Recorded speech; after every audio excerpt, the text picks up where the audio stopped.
Assalamu alaikum. Welcome back to our channel. Today we will discuss about the asthma drug. इनमें से जो सबसे पहले हमारे पास मोस्ट इम्पॉर्टेंट ड्रग आती है उसमें आता है ब्रोंकोडायलेटर। तो ये ड्रग्स जो है ना एक्चुअली आज हम इनके जो है ना मैकेनिज़्म के बारे में डिस्कस करेंगे, इनकी क्लासिफिकेशन देखेंगे, इसकी टाइप्स देखेंगे और इनके यूजेस और साइड इफ़ेक्ट की भी बात करेंगे। आई होप सो कि अगर हमारे चैनल पर नए हैं तो हमारे चैनल को जो सब्सक्राइब कर लीजिए ताकि न्यू आने वाली वीडियोस आपको बर वक्त मिलती रहें। Thank you. तो स्टार्ट करते हैं। सबसे पहले ब्रोंकोडायलेटर एक्चुअली होती क्या है। तो ये जब ड्रग्स जो है ना ली जाती हैं या इनहेल की जाती है, डिफरेंट फॉर्म में होती है, टैबलेट फॉर्म में भी आ जाती हैं, लिक्विड फॉर्म में भी और वेपर फॉर्म में भी आती हैं, लाइक इनहेलर जो है ना इनहेलर टाइप में, और इस तरह जो है ना ये यूज़ की जाती हैं। जब ये ड्रग्स जो है ना जाती हैं बॉडी में तो हमारे पास जो एयर पैसेज होता है उसमें जो है ना अगर जब कंस्ट्रिक्टेड एरियाज होते हैं जो उनमें जो है ना रिलैक्सेशन करा देती हैं उन मसल में।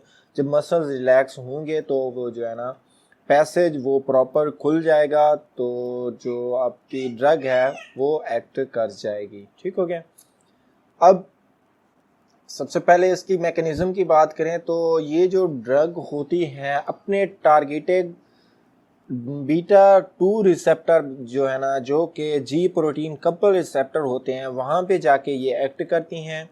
और इस तरह जो है ना वो जब वो वहाँ पे एक्ट करती हैं तो कंस्ट्रिक्टेड मसल जो होते हैं उनमें रिलैक्सेशन करवा देते हैं। तो जो पैसेज होता है वो प्रॉपर उन रिसेप्टर के एक्टिवेशन की वजह से वो पैसेज जो है ना उसमें रिलैक्सेशन आ जाती है और मसल जो है ना प्रॉपर रिलैक्स हो जाता है। तो जो पेशेंट है वो ड्यूरेशन पेशेंट के लिए जो है ना वो बेटर एक्सपीरियंस के तौर पर वो सामने आता है। ठीक है। अब क्लासिफिकेशन की बात करें तो क्लासिफिकेशन ऑफ ब्रोंकोडायलेटर में सबसे पहले हमारे पास टाइप आती है बीटा 2 एगोनिस्ट, दूसरे नंबर पे हमारे पास आती है एंटीकोलिनर्जिक्स, तीसरे नंबर पे ज़ैंथीन डेरिवेटिव। ये फर्स्ट टू जो है ना ये मोस्टली यूज होती हैं और लास्ट वन ये जो है ना लेस जो कॉमन है ये लेस यूज होती है। और इनके इसके हवाले से जो है ना डॉक्टर्स जो होते हैं उनको भी ज़्यादा पता नहीं है कि ये ड्रग जो है ना किस तरह एक्ट कर रही होती है। फर्स्ट टू जो है ना वो मोस्टली जो है ना ब्रोंकोडायलेटर के तौर पर यूज़ हो रही होती हैं। तो ये जो ड्रग्स हैं ये अपने टारगेटिंग रिसेप्टर पर जाके एक्ट करती हैं और वहाँ पे जो कंस्ट्रिक्टेड एरियाज होते हैं, वहाँ के जो कंस्ट्रिक्टेड मसल होते हैं उनमें रिलैक्सेशन हो जाती है, तो एयर पैसेज जो है ना वो प्रॉपर अपनी ओरिजिनल पोजीशन में आ जाता है। अब सबसे पहले बीटा 2 एगोनिस्ट की बात करें तो ये जो है ना क्या करती है, बीटा एड्रीनो रिसेप्टर जो है ना एयरवे में उनको जाके स्टिमुलेट करती हैं। जब ये स्टिमुलेट करती हैं तो वहाँ पे जो एयरवे में स्मूथ मसल्स होते हैं उनमें रिलैक्सेशन हो जाती है। जब वो रिलैक्स होते हैं तो जो पेशेंट है वो उसका जो एयर पैसेज है वो प्रॉपर खुल जाता है। इस जो पेशेंट की जो रेस्पिरेशन का प्रोसेस है वो प्रॉपर हो जाता है, उसमें ब्रीदिंग जो है ना वो नॉर्मल हो जाती है। तो इस वजह से जो पेशेंट है उसकी जो शार्टनेस हो रही होती है ब्रेथ में वो रिड्यूस हो जाती है उसके सिम्टम। ठीक है। ये हो गया हमारे पास बीटा 2 एगोनिस्ट के हवाले से। देन हमारे पास आती है anticholinergic bronchodilator. As you know कि ये नाम से इंडिकेट कर रहा है एंटीकोलिनर्जिक। जो हमारे पास एसिटाइल कोलिन है उसके जो है ना अगेंस्ट एक्ट करेगा। तो एसिटाइल कोलिन को जो है ना इसको उसके जो एक्शन है उसको ब्लॉक कर देता है। जब एसिटाइल कोलिन एक्चुअली जो है ना रिलीज्ड होती है by the nerve that can lead to tightening of the bronchial tubules. ठीक है। एसिटाइल कोलिन डिफरेंट एक्शन के दौरान नर्व्स से रिलीज होने वाला एक न्यूरोट्रांसमीटर होता है। तो ये न्यूरोट्रांसमीटर जो है ना टाइटनिंग करा देता है ब्रोंकियल ट्यूब्स में। जब ये ब्रोंकियल ट्यूब्स टाइट होगी तो जो एयर वे है वो कंस्ट्रिक्टेड हो जाएगा, तो शार्टनेस ऑफ ब्रेथ या अस्थमा की जो सिम्टम है वो आना स्टार्ट हो जाएंगी। तो ये एंटीकोलिनर्जिक ब्रोंकोडायलेटर जो है ना ये मेन इसका एक्ट भी एसिटाइल कोलिन के फंक्शन को जो है ना वो ब्लॉक करना है। ठीक है। जब ये ब्लॉक होगा तो क्या होगा कि ब्रोंकियल ट्यूब में जो कंस्ट्रिक्शन आ रही होती है, टाइटनिंग आ रही होती है, वो स्टॉप हो जाएगी। तो एयर पैसेज जो है ना वो नॉर्मल कंडीशन में आ जाएगा। देन हमारे पास ज़ैंथीन आ जाती है, ये भी जो है ना हमारे पास जो एयरवे में स्मूथ मसल होते हैं उन पे एक्ट करती है, उनमें जो है ना रिलैक्सेशन करवा देती है। तो इसकी जो मोस्ट कॉमन टाइप जो है ना वो हमारे पास आती है थियोफाइलिन के नाम से।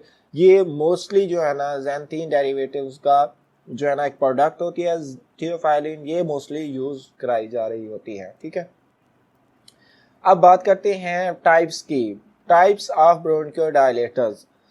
हमारे पास दो टाइप्स आती है मेन, एक हमारे पास होती है लॉन्ग एक्टिंग, दूसरी नंबर पे हमारे पास होती है शॉर्ट एक्टिंग। लॉन्ग एक्टिंग जो है ना वो लॉन्ग ड्यूरेशन के लिए साइन एंड सिम्टम जो हमारे पास अज़मा की आ रही होती है उनको कंट्रोल करने के लिए जो है ना लॉन्ग एक्टिंग ड्रग्स यूज की जाती है। इनका टाइम ड्यूरेशन जो है ना थेराप्यूटिक इफेक्ट वो ज़्यादा होता है और उनके जो इफेक्ट करने का टाइम होता है वो भी ज़्यादा होता है।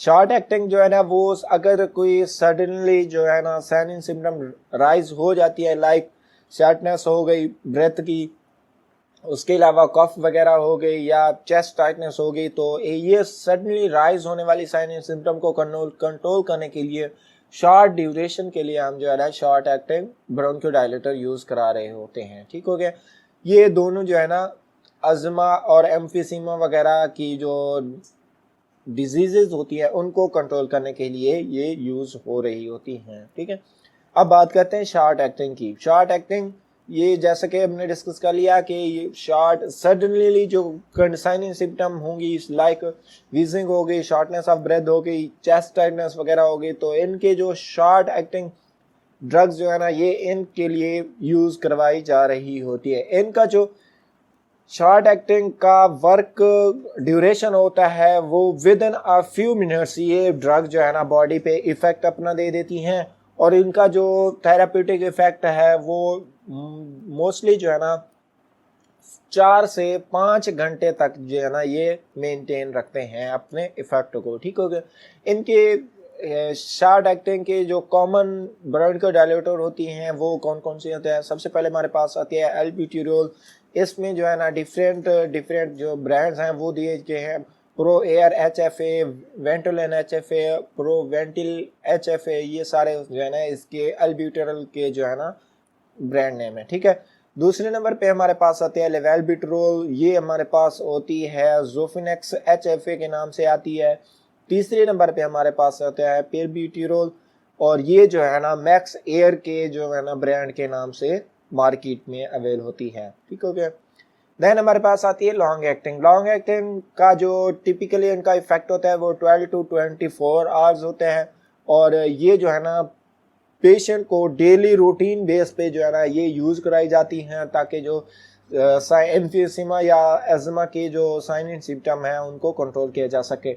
अब इनको कॉमन लॉन्ग एक्टिंग ब्रोंकोडायलेटर में कौन कौन सी ड्रग आती है, सबसे पहले हमारे पास आती है साल्मिट्रोल, दूसरे नंबर पे हमारे पास आती है फॉल्मेट्रोल, देन अक्लिडीनियम, टियोट्रोपियम और यूमेक्लिडीनियम। ये सारी जो ड्रग है ये लॉन्ग एक्टिंग ब्रोंकोडायलेटर के नाम से जो है ना ये टाइप्स में आ जाती हैं। ठीक हो गया, अब बात करते हैं ब्रोंकोडायलेटर के यूजेस की कि ये ब्रोंकोडायलेटर जो है ना वो किन किन कंडीशन में यूज की जाती है। सबसे पहले हमारे पास आती है अज़मा की कंडीशन में, दूसरे नंबर पे एम्फीसीमा वगैरह की कंडीशन में भी यूज कराई जा रही होती है। देन हमारे पास होती है क्रोनिक ऑब्स्ट्रक्टिव पल्मोनरी डिजीज, तो इस कंडीशन में अगर COPD है तो COPD में भी जो है ना यूज कराई जा रही है। तीसरी नंबर पे कोई भी एयरवे में या लंग्स में कोई भी एलर्जिक रिएक्शन है तो उस कंडीशन में भी यूज कराई जाती है।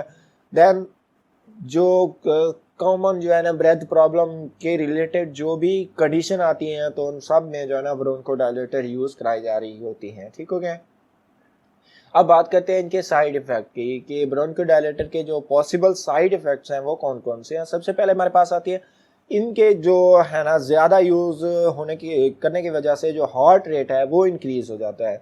अगर ये इनका जो है ना थेराप्यूटिक इफेक्ट से अबव या अबनॉर्मल यूज़ कराई जाए तो बॉडी में जो है ना ट्रेमर्स आना स्टार्ट हो जाते हैं, उसके साथ साथ नर्वसनेस होगी, कफ होगी, ड्राई माउथ की कंडीशन होगी, नोजिया, हेडेक और लो पोटेशियम, ये जो है ना कॉमन साइड इफेक्ट होती है हमारे पास ब्रोंकोडायलेटर के हवाले से।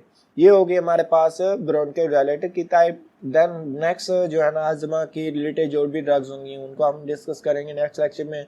आई होप सो कि ये लेक्चर आपको जो है ना समझ आया होगा। अगर कोई भी क्वेश्चन है तो आप जो है ना कमेंट सेक्शन में ज़रूर पूछ सकते हैं। आपसे फिर कहूँगा कि अगर आप हमारे चैनल पर नए हैं तो आप हमारे चैनल को काइंडली सब्सक्राइब कर लीजिए ताकि फर्दर आने वाली न्यू वीडियोज़ आपको ईजिली मिलती रहें। Thank you so much.